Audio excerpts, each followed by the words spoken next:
Este es un principio que está prácticamente en todos los manuales de inversión y en todos los libros de inversión a nivel mundial. Es el primero quizás de esos principios.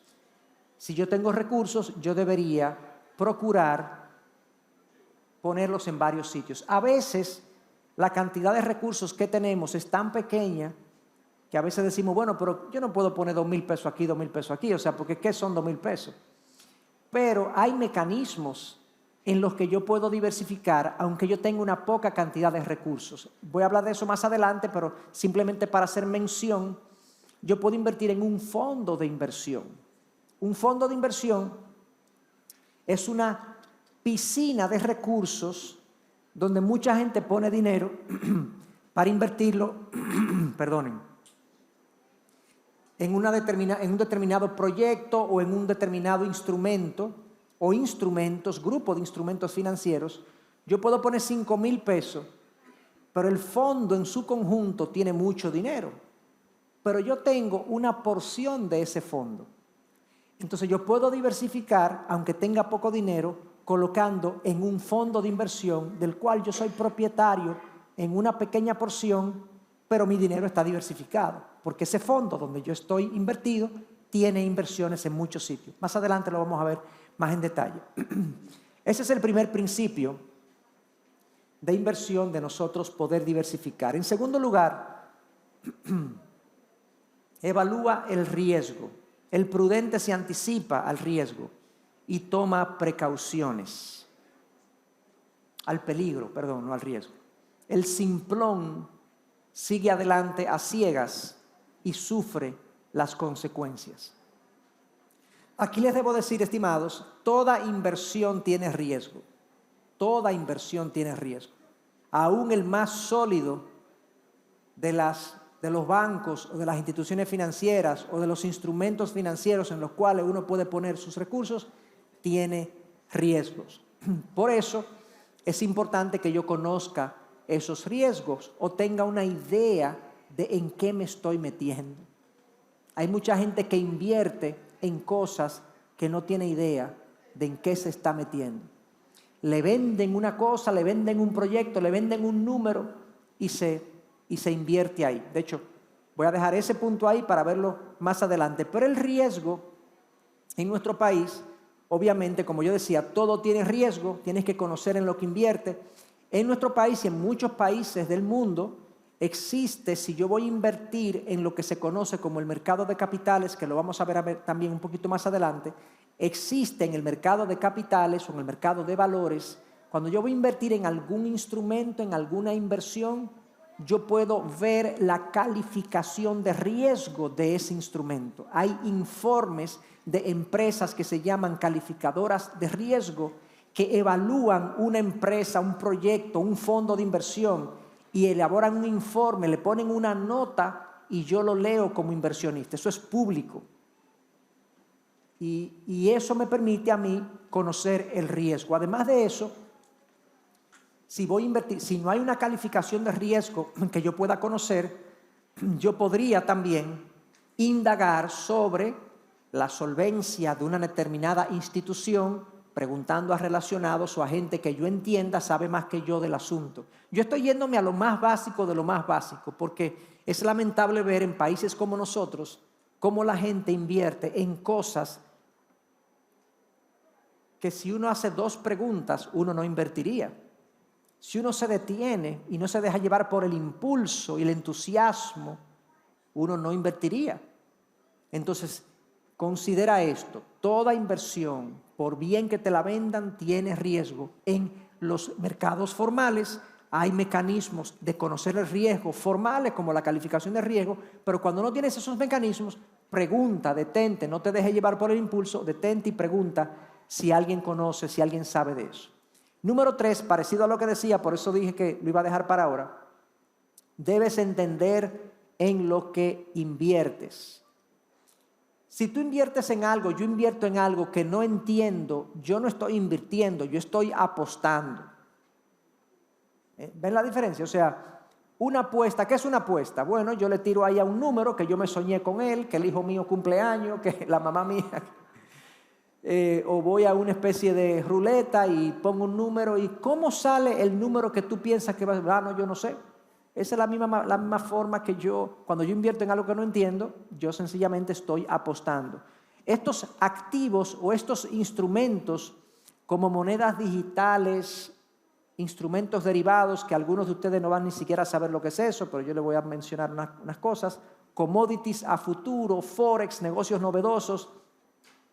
Yo he visto en las redes sociales estas cosas vendiéndose al público en general, y mucha gente accede y llama e invierte en cosas que tienen una bonita imagen, una bonita promoción, y no saben realmente cómo se mueven estos activos y cómo se produce el rendimiento en estas cosas.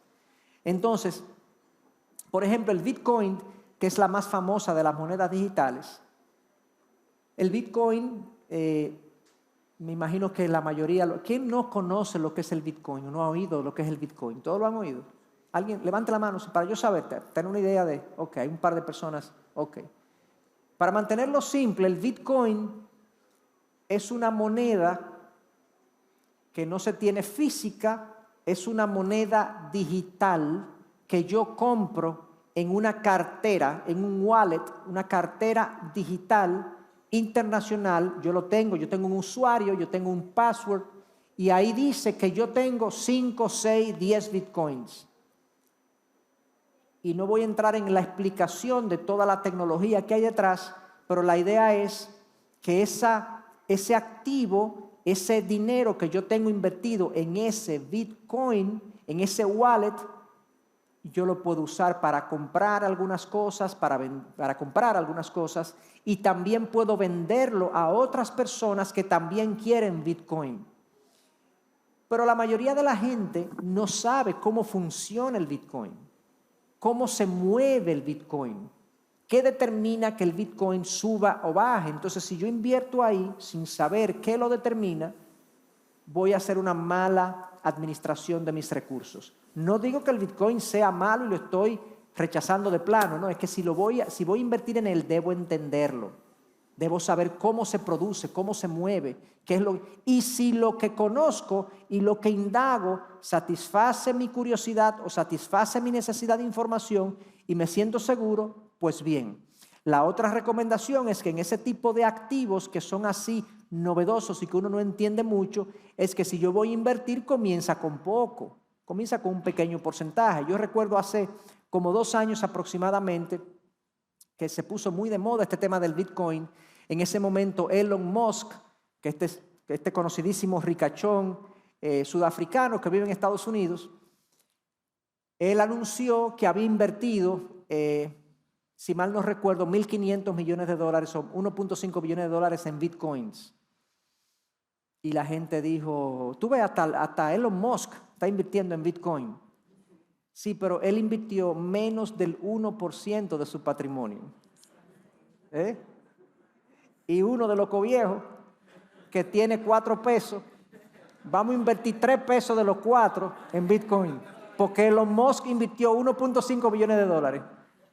¿Ustedes me entienden? Es un tema de proporción. Entonces, ok, yo quiero explorar eso. Bueno, invierte un 5%, un 10% de lo que tú tienes ahorrado, ve a ver cómo te va, pero indaga bien primero cómo es que se mueve, cómo es que produce los rendimientos, para no estar apostando. Entienden lo que invierte. De hecho, el gran inversor, posiblemente se conoce como el mejor inversionista de todos los tiempos, Warren Buffett, tiene este mismo principio: no inviertas en lo que tú no entiendes. No inviertas en lo que tú no entiendes. Entonces, así como las monedas digitales, todas estas cosas que yo pongo aquí, instrumentos derivados, commodities a futuro, forex, que es monedas extranjeras, eso es foreign exchange, o sea, monedas extranjeras, que hay fondos de monedas extranjeras, y negocios novedosos, le puse así, negocios novedosos, estos negocios tipo mantequilla. Tipo estos personajes que aparecen en ciertas comunidades diciendo que han descubierto lo que nadie en el mundo ha descubierto: producir un 15% mensual. Bueno, sí, ya lo han descubierto los narcotraficantes. Nadie produce, ningún negocio produce 15% mensual, 10% mensual. De manera sistemática, ningún negocio legítimo lo produce. El que diga y ofrezca 10% mensual no está vendiendo un negocio legítimo, está vendiendo una ilusión y va a caerse como un castillo de dominós o de barajas. Entonces tenemos que ser sabios, estar advertidos, discernir, detectar estos intentos de estafas, porque literalmente son estafas. Yo recuerdo hace unos años, alguien vino a mi oficina, me preguntó, quería hacer una inversión en así un negocio parecido al de mantequilla, de que era una persona súper conocedora de los temas financieros, que le había ido muy bien, que andaba en un carrazo, que habían hecho oficinas nuevas y que estaba ofreciendo, no me acuerdo qué porcentaje, pero era un porcentaje similar al que les acabo de decir, y yo le dije, no te metas, eso es un fraude. Y él me dijo, pero ¿cómo va a ser? Porque yo conozco a ese muchacho desde hace muchísimos años, es una persona muy esforzada, muy trabajadora, y yo, no te metas ahí, si te está prometiendo eso, es un fraude. Yo no lo conocía. Pasaron 18 meses, 20 meses, y la persona cayó presa. Es público, Jairo González. A mí me preguntaron de ese individuo, y yo le dije a esa persona 18 meses atrás, no te metas que es un fraude. Y de hecho, ya él me había dicho, esa persona que me preguntó, me dijo, es que mi familia ya puso dinero, no sé qué. Digo yo, pero es que es un fraude. Y es un fraude, fue un fraude.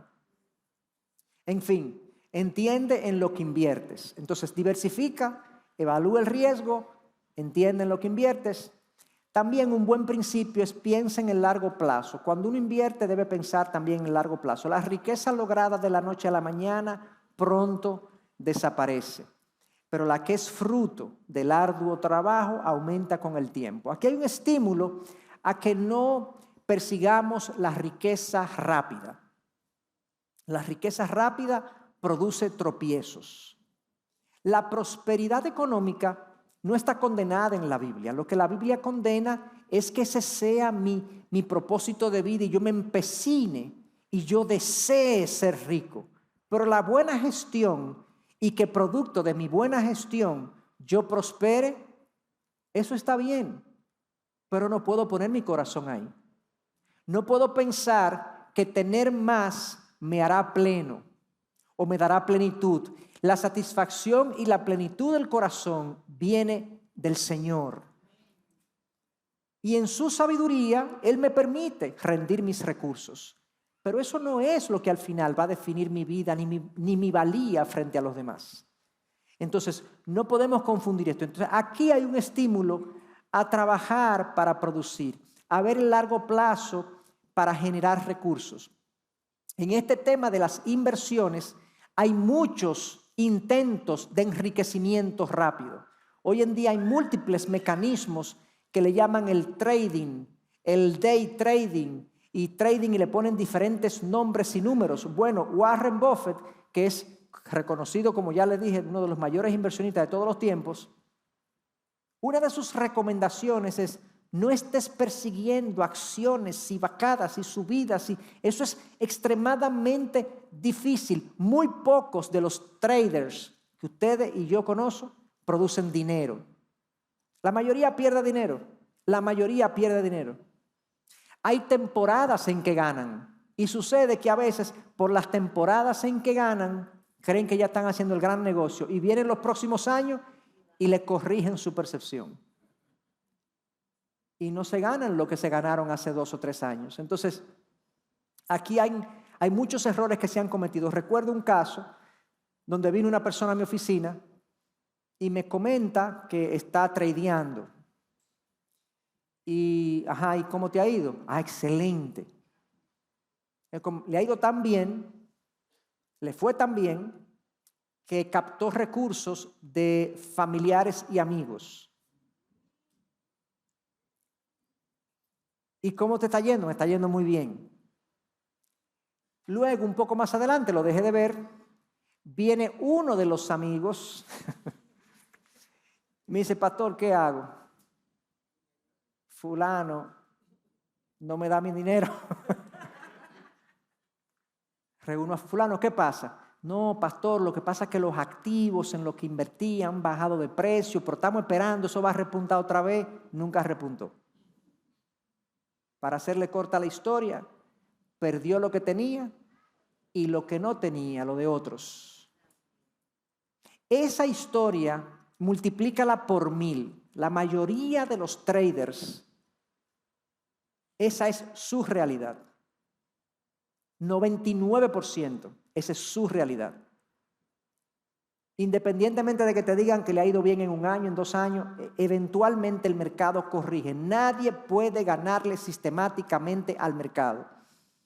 Y el mercado anda entre 9 y 10% en dólares a largo plazo. Nadie puede ganarle sistemáticamente al mercado. Muy, muy complicado. Incluso lo dice este señor Warren Buffett, que debí traer una cita de él para que crean que es él que lo está diciendo. Piensa en el largo plazo. Entonces, ¿cuál es la recomendación? Si tú vas a invertir, identifica un grupo de instrumentos, evaluando el riesgo, con rendimientos razonables, y sé disciplinado en ahorrar y poner ahí tus recursos. Y lo importante es que los rendimientos que eso te produzca, no te los comas, trata de dejarlos ahí, si es que tú quieres construir un patrimonio a largo plazo. Y eso te da una ganancia de interés compuesto. El interés que me pagan, yo lo invierto y vuelvo y gano. Yo lo invierto y vuelvo y gano. Pero en instrumentos conocidos, creíbles y que pueden entonces garantizarme la integridad de mi patrimonio. Número 5. Invierte éticamente. Invierte éticamente. Es mejor tener poco con justicia que ser rico y deshonesto. Esto tiene más aplicación a personas que están incursionando en las bolsas de valores a nivel internacional, porque en Estados Unidos, por ejemplo, yo puedo invertir en todo tipo de empresa.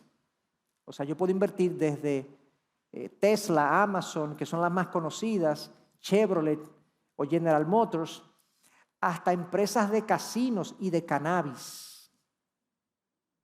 Literalmente hay corporaciones, cannabis es la marihuana legalizada, la marihuana que se vende en muchísimos estados, California, Nueva York y muchos estados liberales. Hay negocios en los que nosotros no deberíamos participar. Hay negocios que venden vicios, que venden adicciones, negocios de alcohol, negocios de juegos, administradoras de casinos, negocios que no tienen, por así decirlo, no son cónsonos con los principios de vida que nosotros hemos abrazado. Hay empresas que apoyan causas que nosotros no deberíamos apoyar y por lo tanto no deberíamos invertir en esas cosas. Pero ya a nivel más, no tanto en las bolsas de valores, sino a nivel de nuestros emprendimientos, yo si voy a emprender, tiene que ser un negocio, no solamente que ofrezca un negocio y un servicio, un bien y un producto legítimo, sino que también el manejo sea un manejo responsable, honesto, transparente, cumplidor con los empleados, con el gobierno, con los accionistas. O sea, yo no puedo formar parte, no debería formar parte de un emprendimiento que está ignorando sus compromisos fiscales o ignorando sus compromisos con la seguridad social o dando garantías que no se cumplen o dejando de pagar la luz o dejando de cumplir las cosas que me corresponden. Esos emprendimientos no deben ser parte de mis negocios. Pero que si no hacemos eso no sobrevivimos. Pues no sobrevivimos. No es el negocio para mí. Porque es mejor tener poco con justicia que rico y deshonesto. Y ese es un pasaje de muchísimos. Por último, no te endeudes para invertir. No te endeudes para invertir. Traten a los demás de la misma manera que quieren que ellos los traten a ustedes. Yo puse la regla de oro. Esta es la regla de oro de Cristo. Él enseña eso de que no tratemos o tratemos a los demás como queremos ser tratados. A mí no me gustaría que me pidieran dinero para tú invertirlo. Entonces no lo hagas tú. O sea, y esto se refiere específicamente a cuando yo voy a invertir en los mercados financieros. Ahora, si se trata de un negocio legítimo, que funciona, que está produciendo beneficios y yo busco una deuda para hacer crecer mi negocio o para transformar mi negocio, eso es válido. Para eso sí puedo endeudarme para invertir. Pero yo me estoy refiriendo para lo que hizo el conocido que le acabo de comentar, que él estaba invirtiendo en los mercados de capital en cosas que él hasta cierto punto no entendía del todo y tomó prestado de otros e invirtió recursos que no eran de él. Es una manera irresponsable de manejar los recursos. Esos recursos no te pertenecen, no los pongas en riesgo. Entonces ese es el último principio en cuanto a la inversión. Diversifica, evalúa el riesgo, entiende en lo que inviertes, piensa en el largo plazo, invierte éticamente y no te endeudes para invertir. Vamos entonces a hablar de la parte práctica en nuestro país, de qué podemos hacer nosotros con los recursos que tenemos. Hay básicamente 4 alternativas de inversión en nuestro país y en la mayoría de los países, yo diría. Una, la banca, el sector financiero formal. Ahí incluyo bancos múltiples, asociaciones de ahorros y préstamos, bancos de ahorros y crédito, cooperativas, sector financiero. Son empresas que pagan por los recursos que les colocamos. Ahí podemos invertir recursos. Número 2, mercado de valores o de capitales, como se le llama también. Mercado de valores o mercado de capitales, que es un mercado donde lo que se hace con este mercado es, para los que no conocen estos términos y quizás no están familiarizados, miren, vámonos a la banca. Cuando la banca surge, ¿verdad? ¿Qué es lo que hace la banca? La banca toma recursos de los depositantes y se los presta a los inversionistas o a los demandantes de recursos. O sea, incluso si yo quiero comprar un vehículo, yo voy al banco. Si yo quiero hacer un anexo en mi casa, yo puedo ir a un banco a coger un préstamo. Entonces, el banco es un intermediario entre los depositantes y los usuarios de los recursos, ¿verdad? Y el banco se queda con una diferencia. Eso es lo que el banco hace, intermediar entre depositantes y usuarios. El mercado de capitales elimina el banco y de manera directa yo puedo darle mis recursos a una empresa para que invierta. Entonces, eso permite que la empresa me pague a mí directamente más que lo que el banco me paga, y la empresa paga menos de lo que ella le pagaría al banco. Al eliminar la intermediación bancaria y yo prestarle mi dinero directamente a la empresa, ya la empresa paga menos y yo recibo más. El mercado de capitales desintermedia, elimina el intermediario de la banca y por lo tanto para mí como inversionista es mejor. Entonces yo puedo invertir directamente en empresas, en instrumentos financieros. Hasta el gobierno emite bonos en el mercado de capitales y yo lo puedo comprar directamente. Y eso, así es que funciona el mercado de capitales. Entonces el mercado de capitales es una plataforma tecnológica, porque literalmente existe como tal, es una plataforma tecnológica donde los que necesitan recursos, imaginemos el gobierno necesita $100 millones para hacer una carretera que vaya de aquí a Pedro Brán, o un puente, o un tren, o lo que sea. En vez de irse al banco de reservas o a un banco privado, dice, no, yo voy a emitir un bono y lo voy a dividir en bonos de $1,000 cada uno. Y voy a decirle al mercado de valores, mira, aquí hay un bono del Ministerio de Hacienda para hacer una carretera que va a Pedro Brán. Todo eso está en la descripción del instrumento, en denominación de $1,000 cada uno. La bolsa de valores lo registra y los puestos de bolsa se lo venden a sus clientes, y si yo o tú somos clientes de un puesto de bolsa, yo digo, yo quiero comprar $1,000 de eso. Y esos $1,000 que yo pongo en el bono de Hacienda me paga un 9% de interés al año, mucho más que lo que me pagaría un banco.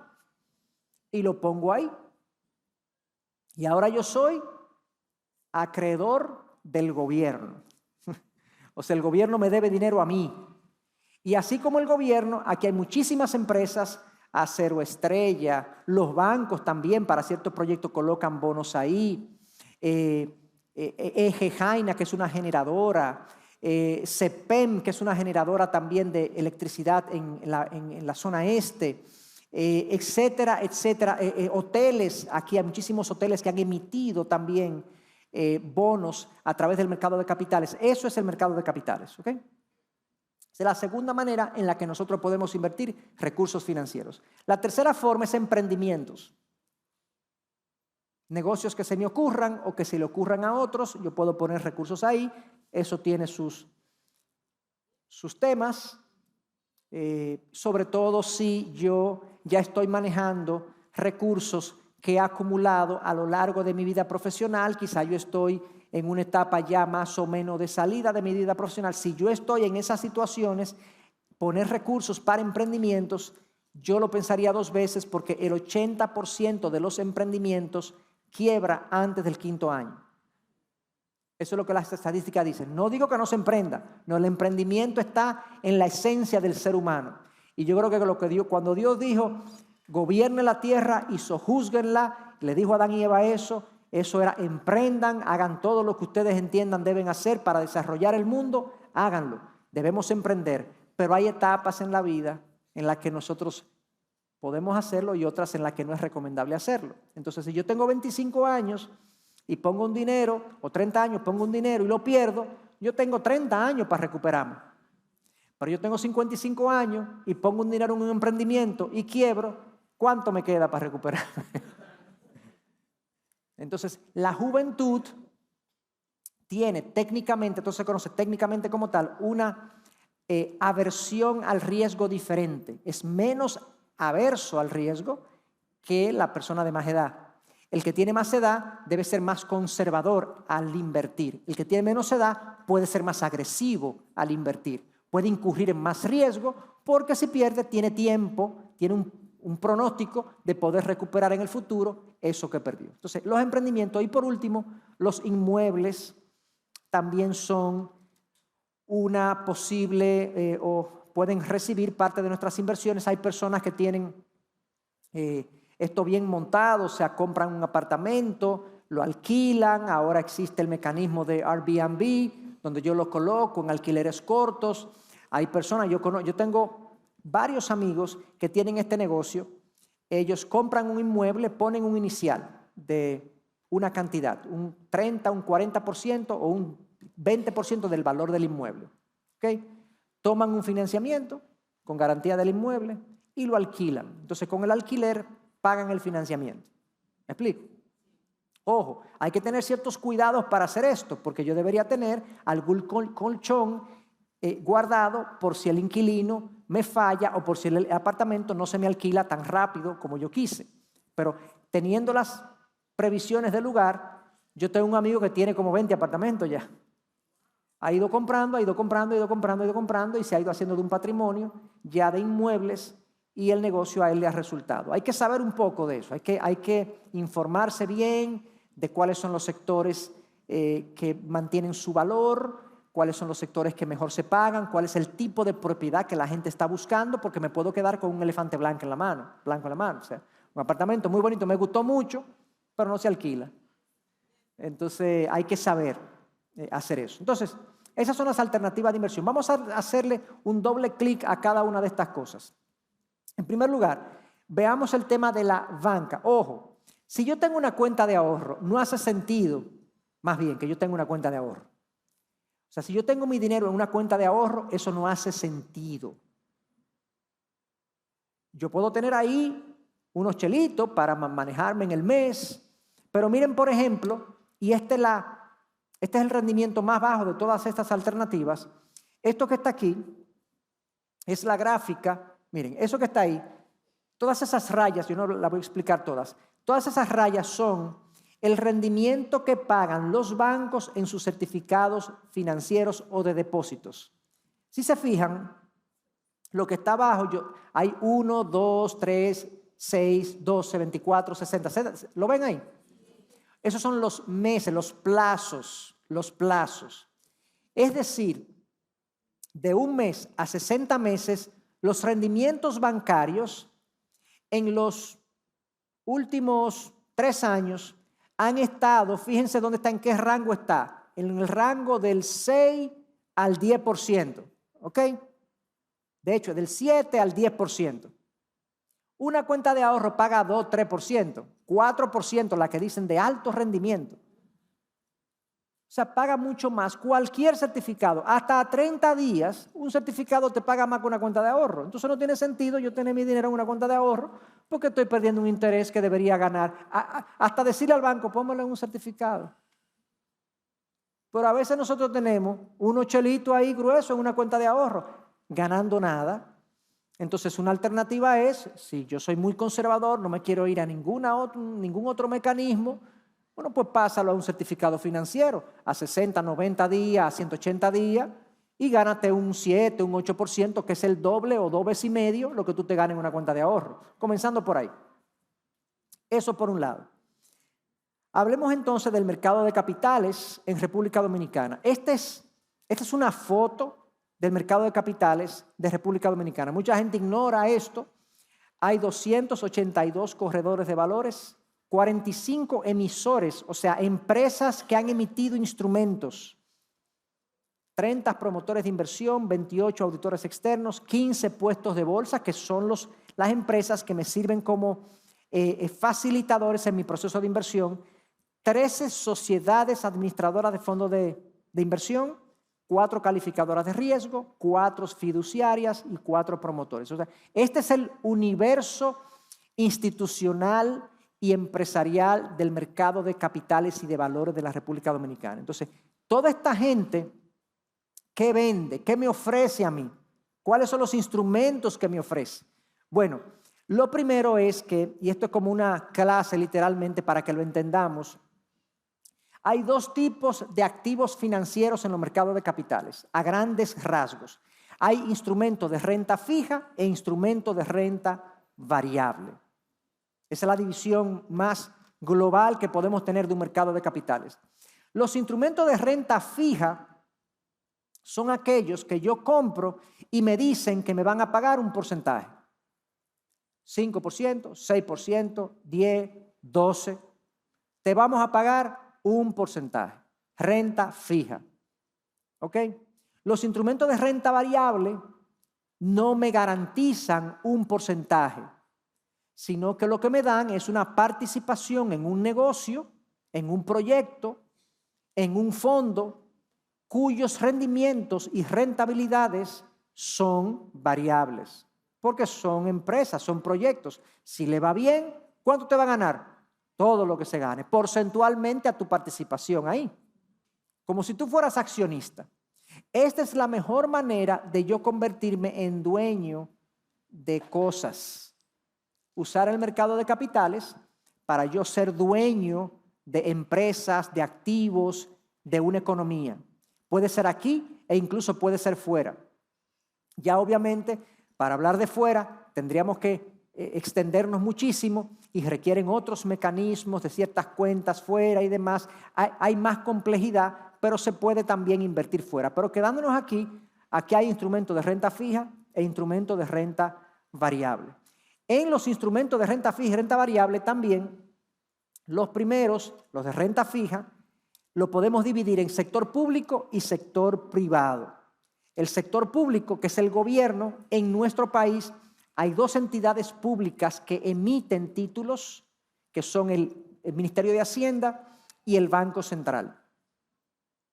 Y hay empresas privadas que emiten títulos, bonos, papeles comerciales y otros instrumentos. Entonces, en el sector público, yo puedo participar del sector público tanto en las emisiones que se hacen de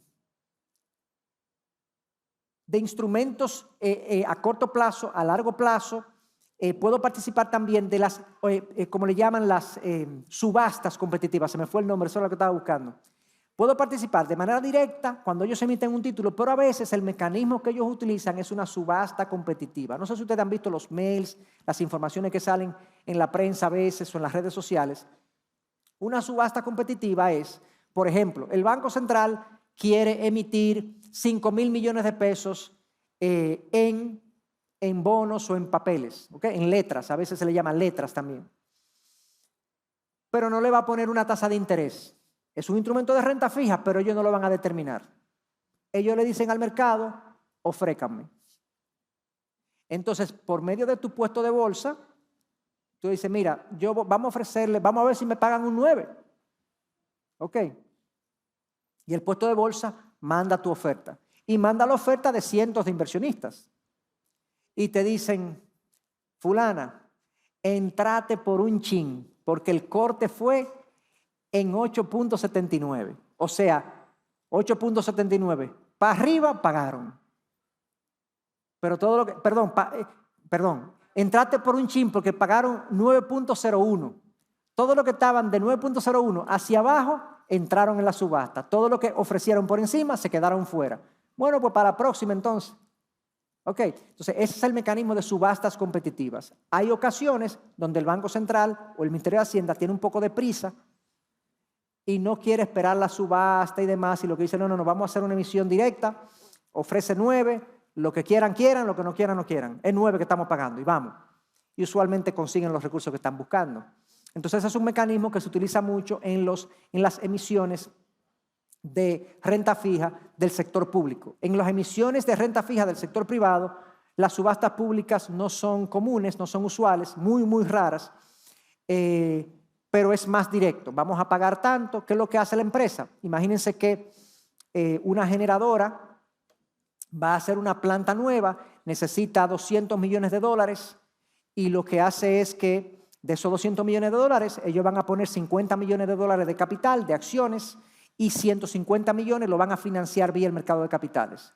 Entonces ellos preparan lo que le llaman una hoja de términos, una estructura, uno la conoce, el puesto de bolsa de uno a veces te la explica. Si tú no entiendes algo, se mira así, tú puedes entrar aquí con estas condiciones y tú puedes invertir ahí.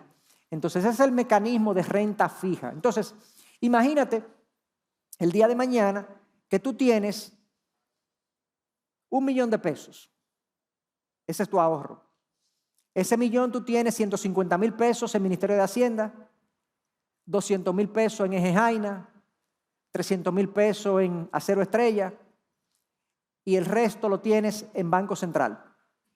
Ahí tú estás diversificado en instrumentos de bajísimo riesgo. Todos esos instrumentos que se mercadean por el mercado de valores, todos, el 100% tienen calificación de riesgo. O sea que tú puedes conocer y leer incluso el informe que preparan para esos instrumentos, y tú tienes un portafolio de inversiones que te produce en promedio 9,5%, 10%, 11%, a veces hasta 12%, de renta fija en instrumentos de bajo riesgo, comparado con una cuenta de ahorro de 3%, 3,5%, que lo que está haciendo es depreciándose con la inflación. O sea que realmente es un buen mecanismo. Eso es renta fija. Renta variable, entonces, lo que más se conoce de renta variable son las acciones. Acciones. Yo puedo invertir en acciones empresariales vía el mercado de capitales. Es muy conocido el mercado de capitales norteamericano, la Bolsa de Valores de Estados Unidos, donde tú puedes invertir en una cantidad de empresas de todo tipo. De todo tipo. Tú puedes invertir desde farmacéuticas, en Pfizer, en SmithKline, hasta en empresas automotrices, hasta en empresas tecnológicas, en Google, en Apple, hasta en empresas manufactureras o empresas de comida como McDonald's, como Chipotle. Todas esas empresas, es lo que se conoce, son públicas, no porque son gubernamentales, sino porque han ido al mercado de capitales, han emitido acciones y un porcentaje de su propiedad está en manos del público. ¿Ok? ¿Ustedes saben qué porcentaje tiene Jeff Bezos en Amazon? El dueño de Amazon. ¿Qué porcentaje ustedes creen? Alguien que tenga una idea del porcentaje que él tiene en Amazon. ¿Cuánto? Dígamelo. Menos de un 10. Menos de un 10% tiene Jeff Bezos en Amazon. ¿Y a quién pertenece Amazon? Y Amazon al público. Lo que pasa es que él tiene menos, como un 10% de una empresa que vale más de $2 trillones, tiene más de 200,000 millones de dólares, nada más en Amazon. Ya tiene muchísimas otras empresas también, pero para que tengan una idea de cómo se democratiza, o sea que si yo invierto en Amazon, $1,000, yo me gano porcentualmente hablando lo mismo que se gana Jeff Bezos. De mi $1,000. Si él se gana un 10% de su inversión en Amazon, yo me gano un 10% también. Porque a mí me pagan el mismo rendimiento por las acciones de Amazon a mí que lo que le pagan a Jeff Bezos. Increíblemente. No es que voy a ganar lo mismo que él, porcentualmente hablando, hermanos. Ahorita dicen ustedes, señores, que el pastor dijo que podemos ganar lo mismo que Jeff Bezos. Ok. Aquí en República Dominicana hay 2 empresas que han emitido acciones. Estamos comenzando, pero por ahí vamos. César Iglesias y Banco Promérica. Son 2 empresas. Ya César Iglesias tiene un par de años en el mercado. Muy bonita la operación. Se colocó el 30% de sus acciones son públicas. Ahora, 30%. Es lo que se llama, ellos pusieron a flotar el 30% de su capital. Entonces, César Iglesias, que es una empresa de más de 100 años dominicana que está en San Pedro de Macorís, que tiene más de 20 fábricas, produce pastas, jabones, pasta de diente, produce salsas, produce muchísimas cosas, una tremenda empresa. Tiene sus dueños, fundadores, y tiene sus dueños, los que han podido invertir en César Iglesias, que son ahora parte de la población dominicana, que es dueña también de César Iglesias, en un 30% de su base accionaria. Entonces, Banco Promérica también hizo lo mismo, algo parecido, con ciertas diferencias en el tipo de acción que emitió, porque emitió unas acciones que se llaman acciones preferentes, que pagan un porcentaje fijo, no César Iglesias, que es una acción ordinaria. Ya es un tecnicismo que no vale la pena entrar. Pero la renta variable tiene ese universo de yo invertir en acciones. La renta variable también tiene otro mecanismo que son los fondos de inversión. Los fondos de inversión, déjenme poner esto. Los fondos de inversión, hay varios tipos. Hay fondos de inversión abiertos y fondos de inversión cerrados. Y los fondos de inversión son administrados por unas empresas que se llaman administradoras de fondos de inversión, AFI. Hay múltiples AFIs. Aquí vimos, cuando pusimos esto, vimos 13 AFIs. 13 AFIs. Oigan lo que hace un fondo de inversión. Se va a hacer un parque eólico en el sur. De hecho, hay un parque eólico en el sur que se financió vía un fondo de inversión cerrado. Ese parque, los accionistas del parque van a poner $100 millones. Pero queremos buscar $100 millones del público. ¿Ok? Abren un fondo de inversión cerrado. Significa que necesitamos $100 millones. ¿Quién quiere ser parte de este proyecto? Se manda una hoja de descripción. Este proyecto es un parque eólico con no sé cuántas hélices, con tanta capacidad de producción, va a tener un rendimiento probable a través de los años de tanto, un rendimiento para el accionista de tanto. ¿Tú quieres ser parte? Sí, yo quiero ser parte. Ok, $5,000 voy a poner ahí. Y así lo hace mucha gente. ¿Llegaron a los $100 millones? Ya, no recibimos más dinero. Es un fondo cerrado. Yo soy dueño, junto con los accionistas, de ese parque eólico. Y el porcentaje que se gane del capital, ese parque eólico, que se ganen los dueños, originales y fundadores, yo me lo gano igualito. Y esa es una forma de yo invertir. Eso es un rendimiento variable porque ellos me dieron un estimado, pero no me garantizaron un rendimiento. Ok, pero esa es la manera de yo ser dueño de algo.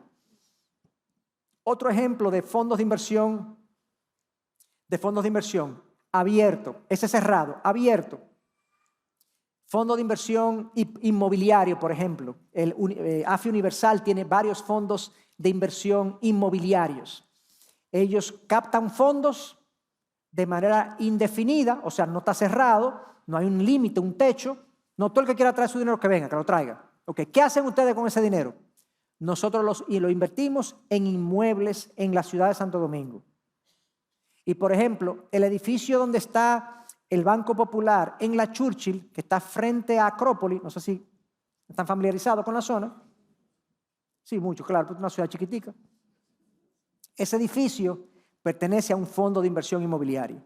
Hay otro edificio que está en la Churchill, cerca de la 27, enorme, donde pusieron un Hyatt, que está más o menos ahí cerca de Plaza Central, grande, blanco, que hay una sucursal del Banco Popular abajo.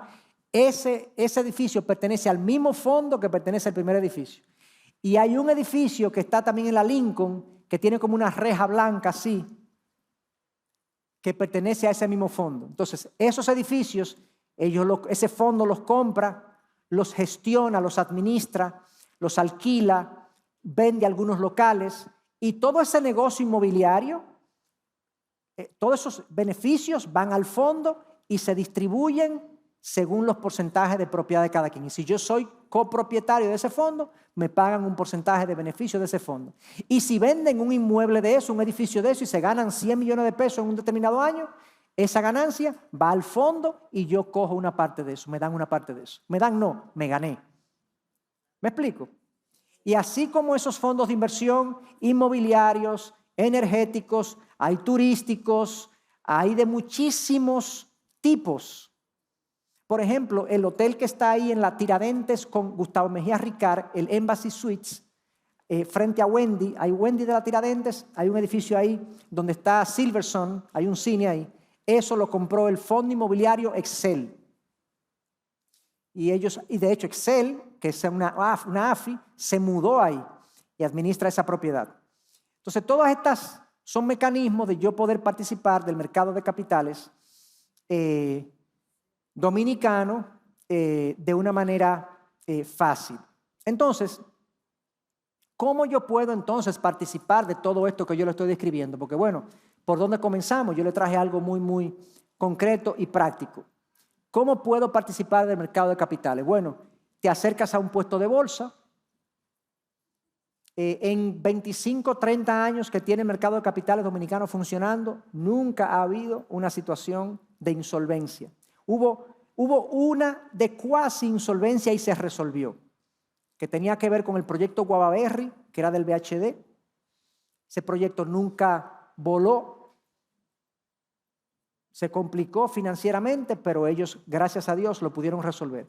Después, en el 100% de los casos, todos los proyectos que han sido financiados vía el mercado de capitales han tenido éxito, y el mercado de capitales fluye con mucha regulación, con mucha vigilancia de parte de los reguladores. Entonces, lo primero es acercarte a un puesto de bolsa. Hay muchos. Puedes buscar puestos de bolsa en la página de la Superintendencia de Valores. Los bancos, la mayoría, el BHD tiene un puesto de bolsa, el Popular tiene un puesto de bolsa, el Banco de Reserva tiene un puesto de bolsa.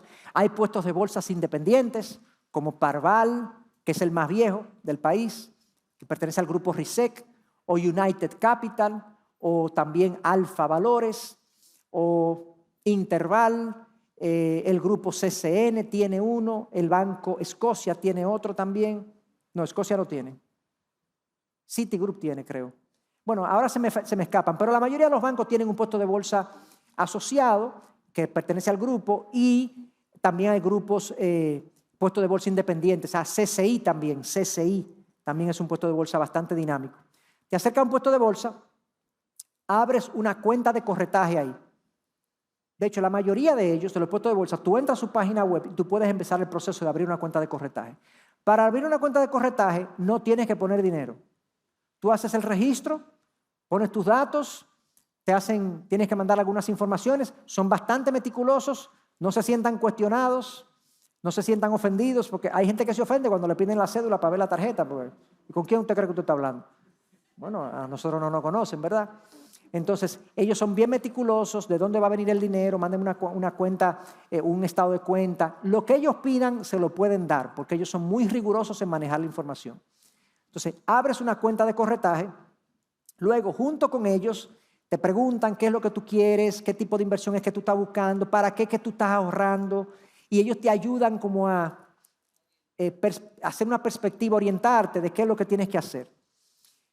Luego de que tú identifiques eso, entonces, ok, tengo la cuenta abierta, tengo mis objetivos más o menos claros, ok, mándame tus ofertas de inversión. ¿Cuáles son tus ofertas de inversión? Entonces ellos te van a mandar Mira, yo tengo instrumento de esta empresa, esta empresa, tengo un fondo de inversión con esta y esta característica. A veces uno puede preguntar, ven acá, yo quiero invertir en tal fondo, ¿tú me puedes ayudar? Entonces ellos hacen la diligencia, pido las opciones de inversión, coloco los fondos. Dicho sea de paso, los fondos que yo paso de mi cuenta a las cuentas de los puestos de bolsa no pagan el punto 15. ¿Ok? Entonces, eso es una ventaja, eso es bueno, porque cuando yo muevo mis ahorros completos, ahí muevo 100,000 pesos, 200,000 pesos, porque voy a invertir, el punto 15 no lo cobran, están exentos los movimientos del mercado de capitales al punto 15. Entonces, coloco los fondos y ya luego doy seguimiento a mis inversiones. En el proceso de abrir esta cuenta en el puesto de bolsa, uno abre automáticamente una cuenta en Cebaldón. No traje la fotico de Cebaldón y demás, pero se los cuento. Cebaldón es el depósito centralizado de valores de República Dominicana. El depósito centralizado de valores de la República Dominicana. Cebaldón es como la base de datos de todo el mercado de capitales. Si yo compro un título vía Parval en el Ministerio de Hacienda, porque ojo, yo no invierto en el puesto de bolsa. Uno invierte a través del puesto de bolsa en Hacienda, en los fondos, pero ellos no son como en un banco, por ejemplo, que yo pongo mi dinero, mi ahorro en un banco y yo tengo ahorro en el Banco Popular o en el Banco BHD. No. Yo lo que hago es que pongo mi dinero a través del puesto en un instrumento financiero, en un emisor. Entonces, Cebaldón, cuando yo hago la inversión en el Ministerio de Hacienda, Cebaldón registra que Héctor Salcedo tiene una inversión de 100,000 pesos en el Ministerio de Hacienda. Y si yo compro otra inversión en el Fondo Inmobiliario Universal, registra Héctor Salcedo tiene una inversión en... Entonces yo voy a Cebaldón, a mi cuenta en Cebaldón, y yo puedo ver todas mis inversiones. Digo, el puesto me la da también y me da una aplicación también, yo la puedo ver en el puesto, pero a veces yo tengo cuenta en varios puestos, Entonces, yo veo en mi aplicación de Parval lo que tengo en Parval, en mi aplicación de United lo que tengo en United, pero en Cebaldón yo voy, entro a mi cuenta y ahí me dice, aquí está todo lo que tú tienes. ¿Ok? Entonces, si yo vendo un título, porque ojo, algo importante, si tú compras un instrumento en Hacienda o en una empresa, un bono, por ejemplo, un instrumento de renta fija, a 10 años, ¿ok? Y tú lo quieres vender antes de los 10 años, eso se puede. Se puede conseguir un comprador. El puesto de bolsa te lo vende. Y dependiendo de lo que haya pasado en el mercado, te puedes hasta ganar unos chelitos. Puedes perder también. Depende de lo que pase con la tasa de interés. Si yo compré un bono a 10 años al 9%, y sucede que Hacienda está emitiendo también en estos días un bono o la tasa de interés del mercado bajó.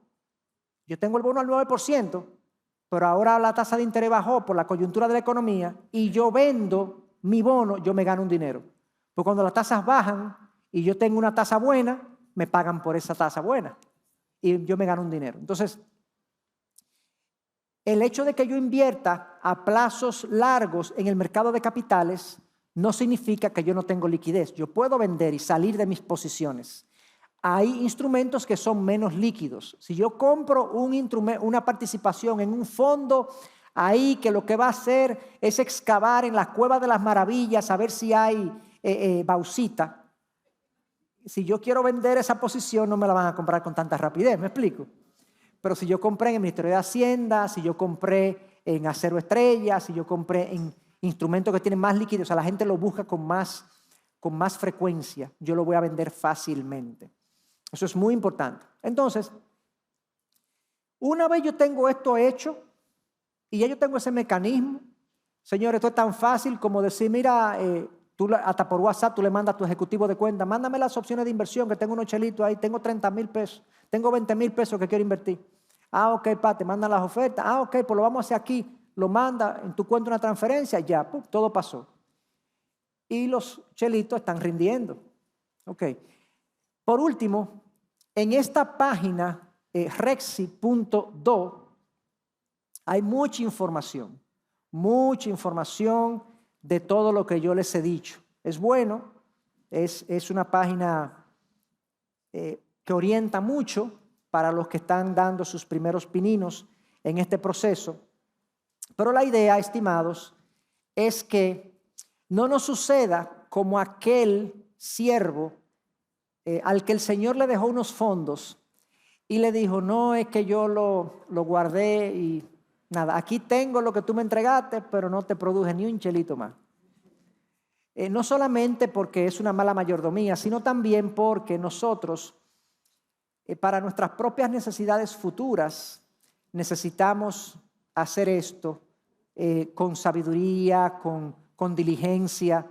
Al final nosotros somos los principales beneficiados de generar más recursos. Y si yo tengo en un plazo de 10 años o de 15, o quizá hay gente más joven y comienza hoy y tiene 25 años por delante para invertir, este tema le puede hacer una gran diferencia en su vida financiera futura y producir un gran colchón de tranquilidad y libertad financiera. Así que el Señor les bendiga, mis queridos hermanos. Vamos a orar y a concluir. Gracias. Oremos.